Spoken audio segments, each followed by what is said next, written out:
और हो सकता है सुकेश मेरे सहयोगी भी इस चर्चा में शिरकत करें। रोहन, अब क्या ये मान लेने में गुरेज है इस चिट्ठी के बाद कि एब्सोल्यूट सिस्टम फेलियर था, एब्सोल्यूट नेग्लिजेंस थी और सरकारी सिस्टम की नाकामी की भेंट चढ़ गए इस देश के 18 लोग? गरिमा जी नमस्कार। और जब भी मैं डिबेट में आता हूं और एक जिम्मेदारी से जब ऐसा संवेदनशील हादसे होते हैं, गलती हो या हकीकत जो भी हो, उसका पूछा प्रॉपर स्टडी करके आता हूं जिससे देश की जनता के सामने हकीकत जाए और दूध का दूध पानी का पानी हो, जो लोग जिम्मेदार है उसके ऊपर एक्शन भी ली जाए। ठीक है, अगर मैं 2-3 मिनट लूंगा आपको हकीकत पूरा करने के लिए। टोटल 16 प्लेटफॉर्म है न्यू दिल्ली रेलवे स्टेशन पे और हर प्लेटफॉर्म की नॉर्मल कैपेसिटी 3000 लोगों की है। जिस दिन ये हादसा हुआ, जो प्लेटफॉर्म नंबर 12-14 की हम बात कर रहे हैं, जनरली 6 से 8 में जो नंबर ऑफ टिकट बिकती है अनरिजर्व टिकट, वो 9000 के करीब होती है। उस दिन ये 12500 बिकी। जैसे ही 12500 टिकट का बिक्री हुई है, प्रयागराज की बात कर रहा हूं, उसी समय पे जैसे ही लोड बढ़ा तो एक सेकंड ट्रेन का प्लान हुआ, जो प्रयागराज एक्सप्रेस और दूसरी प्रयागराज स्पेशल ट्रेन। तो वो प्लेटफॉर्म नंबर 12 से ही थी और ये भी प्लेटफॉर्म नंबर 12 से थी। हुआ ये वो कि 8:30 को एक अनाउंसमेंट हुआ कि भी प्रयागराज एक्सप्रेस के लिए जो है वो उसका अनाउंसमेंट हुआ। जो लोग प्लेटफॉर्म नंबर 14 पे थे उनको लगा कि प्रयागराज स्पेशल ट्रेन का अनाउंसमेंट है, वो भाग के इमीडिएटली सीढ़ी से चढ़ के 12 से 14 के ऊपर 14 से 12 के प्लेटफॉर्म पे आने के लिए एकदम से भीड़ लगी। वहां पे सीढ़ी पे कोई व्यक्ति सर पे कुछ वजन वाली चीज लेके बैठे हुए थे। जैसे लोग दौड़े वो गिरे और पीछे जो भी आए लोग गिरे और ये हादसा घटा। नहीं, ये रोहन क्या ये पुरानी कहानी हो गई क्या? और आज मैं आपसे गुजारिश करती हूँ, गरिमा जी मैं आपसे बात कर रहा हूँ। ठीक है, मैं आपसे बात कर रहा हूँ। मैं आपसे बोला संवेदनशीलता, इसको आप अपना एंगल दीजिए। आपका काम है मुझसे सवाल पूछना, मेरा काम है आपको जवाब देना। पहले हकीकत को सुन लीजिए, फिर आप अपना एक्शन चालू कीजिए। आपके हर वार को सहने के लिए मैं तैयार हूं। मुद्दा यहाँ पे ये है कि जब 12000 टिकट हुई, एक्स्ट्रा ट्रेन का प्लान हुआ, जो अनाउंसमेंट हुआ, उसके बाद भगदड़ हुई, ये बिल्कुल नहीं होना चाहिए। मैं इसका कोई एक्सक्यूज देने के लिए नहीं कह रहा हूं। मैं आपको बता रहा हूं ये पूरे एक्सीडेंट का क्रम क्या हुआ और उसका कारण यही था, जो ओवर भीड़ थी वहां पे। 12000 अगर टिकट बिकती है तो ये होगा। जिस स्टेशन की कैपेसिटी 3000 की है या मैक्सिमम 8000 टिकट पे चलती है, और अगर 12000 बिकेगी तो बिल्कुल ही एक्शन होने वाला है। पर ये जो सारी चीजें हुई, जो लोग भी जिम्मेदार है, एक संवेदनशील सरकार है, जो भी एक्शन आप बोलेंगे कि नहीं कमिटी बिठा दिया, नहीं, बिल्कुल नहीं। 60 जगह पे रिजर्व एरिया का क्रिएशन किया गया कि जब भी ऐसी जो क्राउडेड स्टेशंस है, it is not about only new Delhi, जो भी क्राउडेड स्टेशंस हैं वहां पे 60 जगह पे रिजर्व एरिया का गठन किया गया कि जब भी प्लेटफॉर्म की कैपेसिटी से ज्यादा लोग अगर प्लेटफॉर्म पे हैं तो उनको कैसे रोका जाए।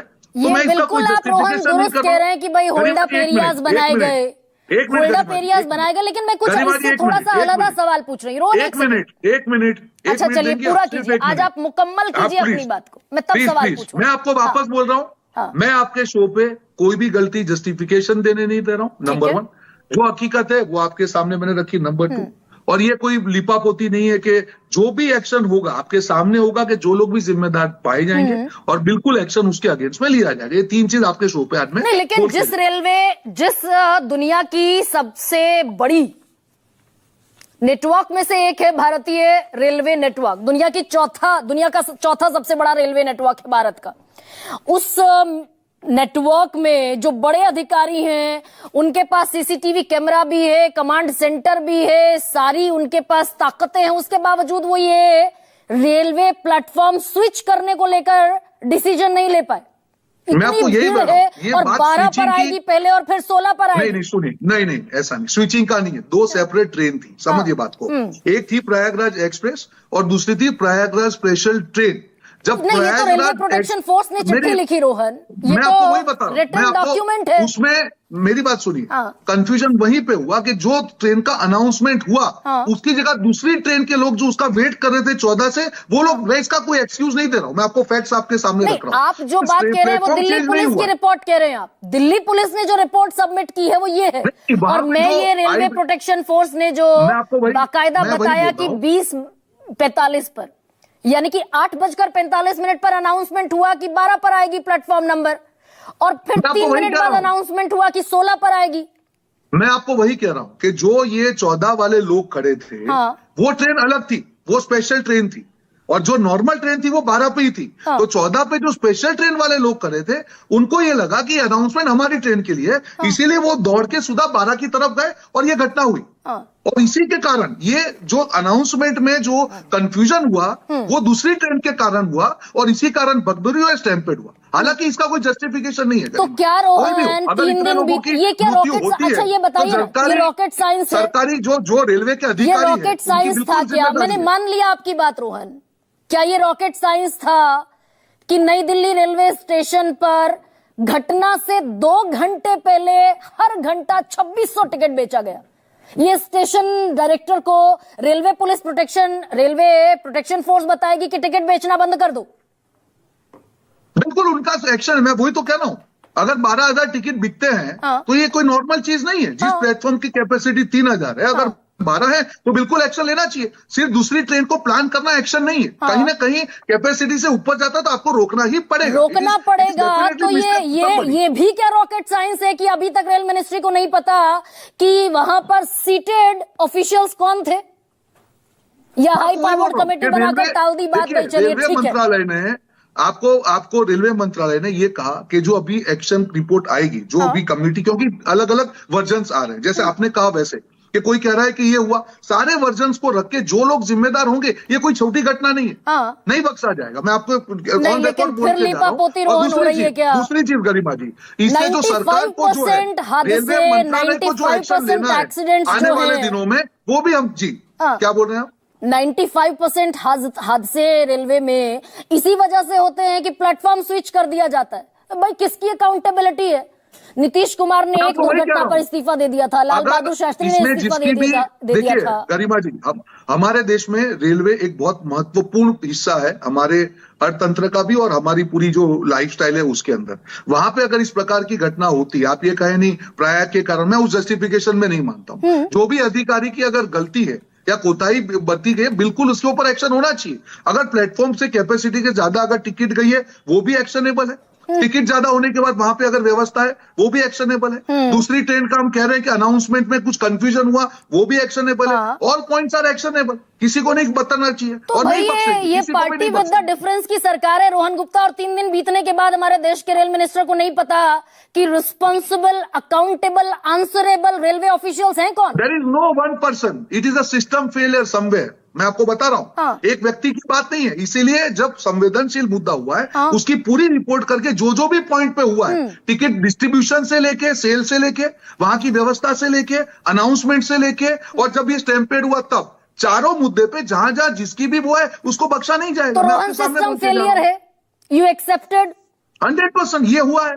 और ये 15 दिन पहले भी हो गया स्टैम्पेड, 30 लोग मर गए और 15 दिन बाद फिर हो गया। अधिकारी सुनिए वापस, तो ये हम सुनते रहे कि भाई सिस्टम फेलियर। अगर 3,000 की कैपेसिटी है और अगर 12,000 टिकट बिकते हैं, वहीं पे रेड फ्लैग हो जाना चाहिए था कि पहले तो इतने टिकट डिस्ट्रीब्यूशन, क्योंकि मालूम है प्रयाग में इतना लोड है, 60 करोड़ से ज्यादा यात्री वहां पे हमारे जो लोग गए हैं, तो ये जो 12,000 टिकट डिस्ट्रीब्यूशन ही, मुझे लगता है व्यक्तिगत तौर पे ये गलती वहीं से चालू नहीं। तो व्यवस्था बनाने की जिम्मेदारी तो रेल मंत्रालय की है ना रोहन? बिल्कुल करेंगे, अकाउंटेबिलिटी रेल मिनिस्ट्री की है। अश्विनी वैष्णव जी 15 दिन पहले 30 लोग मर गए। देखिए वापस मैं बोल रहा हूँ, रेल मंत्रालय ने जो कमेटी आपके सामने, ये कोई लिपापोती की बात नहीं है, आपके सामने दूध का दूध पानी होगा। 4 एक्शन पॉइंट्स है, sales of ticket, sales of ticket के बाद में प्लेटफॉर्म पे व्यवस्था, उसके बाद जब ट्रेन आई उस समय भगदड़ हुई, और भगदड़ के बाद में स्टैम्पेड हुए। चार मुद्दे पे जिस भी जिम्मेदारी होगी आपके सामने, देश के सामने चीजें आएंगी। नहीं, देश के सामने कोई टाइम डेडलाइन, कोई टाइम लिमिट प्रवक्ता के नाते ये मैं समय नहीं बता सकता हूँ, पर इतना मैं जरूर बोलता हूँ कि बहुत जल्द आपके सामने वो रिपोर्ट आएगी और जो भी अधिकारी जिम्मेदारी उसके ऊपर एक्शन होगा। ना, मैं तो ये कह रही हूँ कि कोई टाइम लिमिट, कोई डेडलाइन है नहीं। मेरे पास ये आंकड़ा है, 1 महीने में एवरेज 3 रेल एक्सीडेंट होते हैं। 1 महीने में आपको बताऊं, मैं आंकड़ा दे दूं। अगर हम लोग आंकड़े की बात करेंगे, किसकी छोटी सी चीज बता दूं मैं आपको, गरिमा जी, छोटा सा आंकड़ा है। जब यूपीए की सरकार थी, मैं नहीं चाह रहा था कि हम लोग ये बात करें, पर आंकड़े डिस्कशन तो होना चाहिए। यूपीए की सरकार में 10 साल में 1711 एक्सीडेंट हुए, और जब बीजेपी की सरकार है 10 साल में 638 एक्सीडेंट हुए पर million kilometre of rail travel, वो हद से कम होके 0.37 पे आ गए। फिर भी किसी का एक भी मृत्यु होती है, एक भी हादसा होता है। देखिए रोहन जस्टिफाई करते रहे भाई, आप ही की सरकार में नीतीश कुमार रेल मंत्री हुआ करते थे, मैंने आपको कहा जस्टिफाई किया, मैंने आपको आंकड़े दिए, गई कहां सरकारों की? दिए ना, मैंने आपको आंकड़े दिए कि अगर 1711 में से 638 हुआ है, इसका मतलब इंप्रूवमेंट है, but that is not sufficient. अगर ये 638 पे भी आए हैं, इसको हमको जीरो करना है, ये हमारा रिजॉल्व है और ये जीरो करना है। हालात देखिए, ये पटना रेलवे स्टेशन की तस्वीरें और बिल्कुल सीधी तस्वीरें हैं। नई दिल्ली के बाद ये हाल है पटना रेलवे स्टेशन का, सीधी तस्वीरें। देखिए, जो 7 स्टेशन आइडेंटिफाई किए गए हैं उसमें पटना भी एक है, न्यू दिल्ली भी है, अहमदाबाद भी है। ये सारे स्टेशन पे ये हमको समझना ही पड़ेगा। It is not about only Kumbh. जब जब इंडिया में बड़े फेस्टिवल होते हैं, ये सब चीजें कहीं ना कहीं रेड फ्लैग बन के होती है, और जब तक इसका एक सिस्टम नहीं बनेगा, हम लोग यहाँ पे आएंगे डिस्कस करेंगे, जिनकी जान चली गई वो तो चली गई, उनके परिवार के साथ क्या होगा। तो मुझे लगता है कि डिस्कशन का टॉपिक है, इसका सिस्टम बनना जरूरी है। रोहन एक सेकेंड, जब तक सिस्टम नहीं बनेगा तब तक हादसे नहीं रोके जा सकते। यानी कि देश में अभी 75 साल बाद सिस्टम नहीं बना है, ये सच्चाई है? बिल्कुल नहीं है। सिस्टम बना है, कांग्रेस के समय भी था, वो सिस्टम इंप्रूव होता जा रहा है। हमको उस लेवल पे पहुंचना है कि सिस्टम में बिल्कुल लैप्स ना हो। That is always a improvement. पहले था टेक्नोलॉजिकल इंप्रूवमेंट है, सिस्टम इंप्रूवमेंट है, देश की राजधानी का इसको आगे रेलवे लेके स्टेशन जाना है, है, जीरो पे जाना है। देश की राजधानी का रेलवे स्टेशन है, सीसीटीवी कैमराज हैं, कमांड सेंटर्स हैं, आर्टिफिशियल इंटेलिजेंस है, डिजिटल इंडिया है, फुटफॉल गिना जा रहा है हर घंटे, कुंभ में कितना फुटफॉल है, लेकिन हेड काउंट कितने हैं ये नहीं पता, ना पता लगाने की कोई नियत दिखी। अब ऐसे में ये वो सीधी तस्वीरें हैं जो जिनकी मैं बात कर रही थी। ये देखिए ठूस रहा है ये जवान। ये है रोहन असलियत देश के सिस्टम की। बिल्कुल गरिमा जी, मैं आपको पहले भी कहा इंप्रूवमेंट हो रहा है, बट ये एक्सेप्टेबल नहीं है। देश की जनता के लोगों की जान नहीं जानी चाहिए। और ये अगर हमारा एसी कोच है, एक और जानकारी जोड़ दूं, एसी कोच है ये। मैं आपको यही कह रहा हूं कि बिल्कुल ही जिस प्रकार से सिचुएशन है, हम सबको मिलकर उसको कंट्रोल करना पड़ेगा। और रेलवे, आप देखेंगे एक्शन ऑन ग्राउंड, आपको दिखेगा जैसी रिपोर्ट आएगी कि 60 ऐसे स्टेशन जहां पे रिजर्व एरिया बनाए गए, जिससे इस प्रकार की तस्वीरें पूरे देश में नहीं दिखनी चाहिए। नहीं, अब विपक्ष की तरह बात करेंगे रोहन तो कैसे चलेगा? और एक और सवाल मैंने पूछा था, उसको फिर रिपीट कर देती हूं। सकारात्मक से भाई, इस देश में तो रेल दुर्घटना पर रेल बहादुर शास्त्री ने इस्तीफा दे दिया। अब ये सवाल नहीं सुनते ना आप रोहन, ये वाला सवाल नहीं सुने। मैंने आपको सारे जवाब दे दिए। मैंने ये कहा, अब आप मुझसे क्या सुनना चाहती है? आप कहती है विपक्ष की तरह। मैं तो जिम्मेदारी से बात कर रहा हूं। मैंने कहा कि सिस्टम का फेलियर है और जो लोग भी जिम्मेदार है उसके ऊपर एक्शन होगा। उससे ज्यादा आप क्या चाहती है? हाँ, जिम्मेदार जो लोग हैं वो एक्शन होगा। 4 साल में हर महीने 3 औसतन एक्सीडेंट्स। मैंने आंकड़े दे दिए आपको। ठीक है, मैंने सारे आंकड़े दे दिए आपको। अरुण कुमार मेरे साथ हैं, फॉर्मर डीजी है आरपीएफ के। ये प्लेटफॉर्म बदलने का जो ये लोचा है, इस शब्द का फिर इस्तेमाल कर रही हूं आज। दरअसल मेरे शब्द थोड़े से तल्ख हैं।